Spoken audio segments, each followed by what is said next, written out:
तो ये अकेले चुनाव जीत सकते का मायना क्या निकाला जाए? देखिए बिल्कुल कांग्रेस की और समाजवादी पार्टी दोनों की स्थिति मजबूत है और मिलकर हम प्रचंड बहुमत सरकार उत्तर प्रदेश में बनाने जा रहे हैं। हाँ। 2024 में भी आप लोगों ने इस गठबंधन को तोड़वा ही दिया था। आपकी मानते तो ये गठबंधन टूट चुका था, उसमें कुछ बचा नहीं था।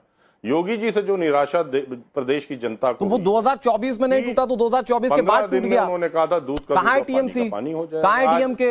अरे बोलने दीजिए यार। अरे आप बोली तो रहे विवेक साइलेंस जी, आप बोली तो रहे, मैं वही तो काउंटर क्वेश्चन तो करूंगा ना विवेक जी। तमिलनाडु पे बात करिएगा क्या? तमिलनाडु पे बात करेंगे? अरे तो भाई मैंने भी तो आपसे राजेंद्र पाल गौतम पर सवाल पूछा, तो आप बात बीजेपी की कर रहे थे। आप भी अपने तरीके से सवाल पूछेंगे ना या जवाब देंगे ना? अरे बात तो सुनिए ना, गौतम जी को ले आए बीच में। यहाँ मुख्यमंत्री जी की बात हो रही है और आप गौतम जी को लेकर आ रहे हैं। यहाँ समाजवादी पार्टी और कांग्रेस पार्टी की बात हो रही है, आप बीजेपी को बीच में ला रहे हैं सर। को तो आप बीच में आ जा रहे हैं। बीजेपी को नहीं ला रहा हूं बीच में, कांग्रेस पार्टी और समाजवादी पार्टी गठबंधन को छोड़िए, वो हमारे नेता पर बैठ के तय कर लेंगे। जरा भारतीय जनता पार्टी से पूछ लीजिए कि अपना दल से गठबंधन हो गया क्या? सीट सुबसपा से हो गया या प्रभु श्री राम को गाली देने वाले संजय निषाद से सीट बंटवारा हो गया क्या? है हिम्मत तो पूछिए। हिम्मत वाली क्या बात है? अनिला सिंह बैठी, अनिला सिंह जवाब दे दीजिएगा इसका। नहीं है हिम्मत, ये सुनिए ना, मैं आपको चैलेंज करते हुए कह रहा हूं विवेक साइलेंस, मेरे पास हिम्मत है और वो जवाब दे देंगे। आपके पास हिम्मत है कि आप ये कह पाए आज की डेट में कि जो आपकी पार्टी को कह रहे थे कौन अखिलेश वखिलेश, उसके खिलाफ कुछ बोल पाए? आपकी हिम्मत है आज बोलने की? अच्छा, अब आप कमलनाथ पे पहुंच गए, बहुत बढ़िया, अच्छा है अनुराग जी, बहुत बढ़िया है। पहले आप तमिलनाडु पे पहुंचे, जवाब आपके पास नहीं था, प्रश्न आपके पास नहीं था। साहब आप प्रवक्ता है, जवाब देने के लिए आप बैठे हुए हैं, मैं एंकर हूं, मैं सवाल पूछने के लिए बैठा हुआ हूं। एंकर की तरह बिहेव करिए। मैं एंकर की तरह बिहेव कर रहा हूं, आप पार्टी के प्रवक्ता की तरह बिहेव कीजिए। सवाल पूछ रहा हूं ना, ये चाय पर, ये जो चौराहे पर चाय पर चर्चा होती है, आप वो करने नहीं बैठे हुए हैं। भैया आप कमलनाथ पे कहां पहुंच गए? मैं गठबंधन पर पहुंचा हुआ हूं, मैं गठबंधन पर सवाल पूछ रहा हूं सर आपके। जिस इंडिया अलायंस में समाजवादी पार्टी और कांग्रेस अपने आप को बहुत मजबूत बताते हैं, मैं आज उसका भविष्य पूछ रहा हूं क्योंकि कांग्रेस पार्टी के नेता सवाल उठा रहे हैं।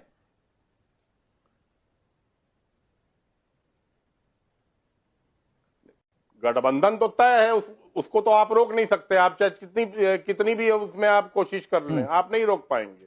आप जितना दुष्प्रचार कर लीजिए, आप नहीं रोक पाएंगे, बिल्कुल नहीं रोक पाएंगे। गठबंधन होके रहेगा, सीट बंटवारा हम कर लेंगे ना। आपके पेट में दर्द हो रहा है तो होता रहे, बंटवारा हमको करना है, दोनों राष्ट्रीय अध्यक्षों को करना है, दोनों पार्टी के मेरे पेट में तो कहीं कोई दर्द नहीं, मैं यहीं खड़ा हूं, आपके सिर में दर्द जरूर हो गया, जिस तरह से आप सवालों से भाग रहे हैं। 2027 के बाद आप लोग को होगा। नहीं, कहीं कोई दर्द नहीं होगा, तो उसके बाद भी मैं ऐसे ही सवाल पूछता हूं अनुराग जी ना, विवेक साइलेंस जी, नहीं पता कहीं कोई दर्द नहीं है। कहां दर्द आपको अगर दर्द है तो डॉक्टर का दवा, डॉक्टर का पता मैं दे दूंगा, आप उस इलाज करवा सकते हैं। कुछ सवाल मुद्दे पर आते हैं विवेक साइलेंस, इधर उधर की बातें कर रहे हैं। जरा भारतीय जनता पार्टी से पूछिए, योगी जी से पूछिए, नहीं जरा योगी जी से पूछिए कि 15 दिन में दूध का दूध और पानी का पानी हो रहा था, वो दूध कहां है और पानी कहां है, जरा बताएं तो जनता को। क्यों भ्रमित कर रहे थे जनता को कि दूध का दूध और पानी का पानी करते? फिर अफवाह फैलाई कि 980 बार टिन्नू यादव की बात हुई, फिर निशिकांत दुबे ने माफी मांगी, ट्वीट डिलीट किया, फिर हनुमानगढ़ी को लेकर आ गए कि वहां नमाज होती है, उसके बाद पूजनीय शंकराचार्य ने कहा गलत है, ब्रिजभूषण शरण सिंह जो भारतीय जनता पार्टी से आते हैं उन्होंने कहा बिल्कुल गलत बात कर रहे हैं। सवाल देखिए इस बार खंडन भी नहीं किया, ये सारे सवाल मुद्दे भी प्रभावी रहेंगे। एक सवाल का जवाब दे दीजिए, जब आपके नेता अखिलेश यादव कहते हैं कि यहां पर सबको अगर टिकट दिया जाएगा या सीट दी जाएगी तो वो सियासी हैसियत के हिसाब से दी जाएगी, उस लिहाज से कांग्रेस पार्टी का प्रदर्शन पिछले बार के विधानसभा चुनाव में तो इतना नहीं है कि आप उनको ज्यादा सीटें दें, तो क्या हम ये मानकर चलें कि कांग्रेस पार्टी को आप उनकी जिताओ, मतलब कि पिछली बार 6-7 सीटें जीती थी, उतनी सीटें इस बार देने जा रहे हैं आप लोग?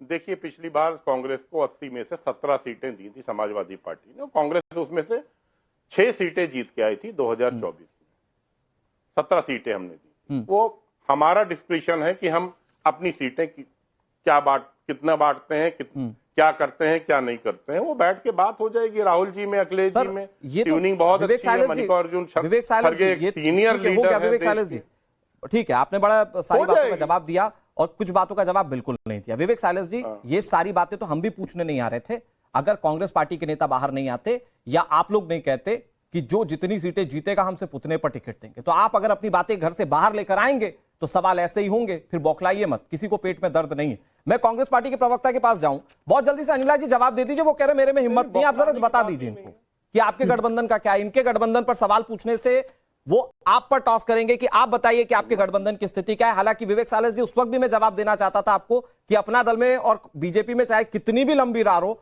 उन लोगों की लड़ाई सामने नहीं आ रही और पिछले कई सालों से ये गठबंधन चल रहा है। अनिला जी, इट्स योर टाइम। जी, मेरी सभी को राम राम। और समाजवादी पार्टी की बौखलाहट मैं देख रही हूँ, समाजवादी पार्टी की प्रवक्ता की, जो इस वक्त आपने देखा है जिस लहजे में बोल रहे हैं, इनके शब्द भी लड़खड़ा रहे हैं, केवल आक्रामक होकर और भाषा का स्तर निचला कर और एंकर के ऊपर प्रहार कर सिद्ध नहीं हो जाता कि समाजवादी पार्टी, जो कि एक हलाल हिंदू के द्वारा अध्यक्षता में चल रही है, वो 2027 में दोबारा सत्ता में आने वाली है।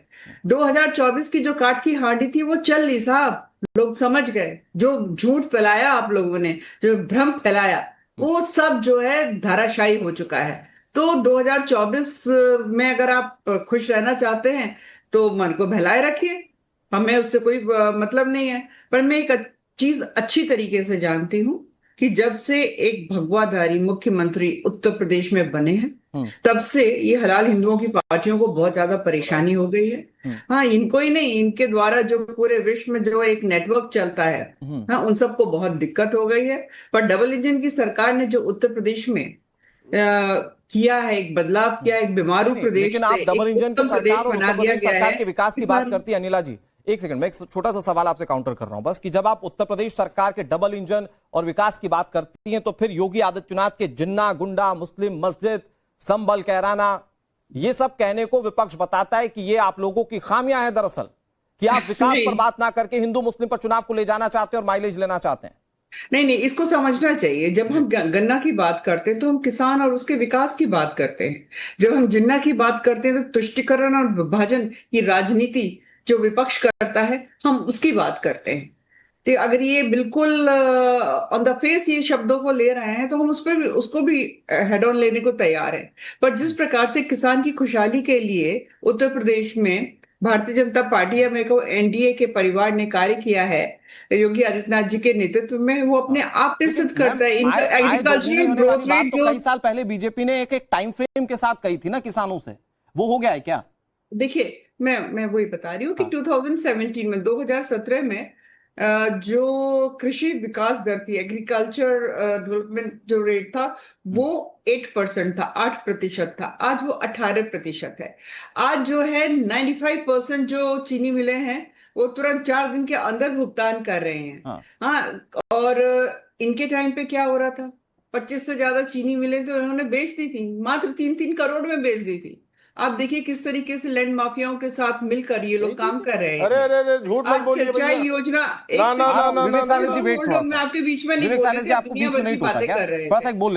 आज जो सिंचाई, अलग अलग सिंचाई योजनाएं हैं, उनके तहत चाहे वो बुंदेलखंड की अर्जुन नहर योजना हो, चाहे सरयू नदी नहर योजना हो, अनेक जो नहर योजनाएं हैं, उनके तहत आप देखिए ना कितनी जगह 14 लाख हेक्टेयर से भी ज्यादा जो एक छोटी सी बात के अंतर्गत बीजेपी अपने चश्मे से कैसे देखती है, ये गठबंधन एग्जिस्ट कर रहा है नहीं कर रहा है जिस तरह की बयानबाजियां चल रही हैं?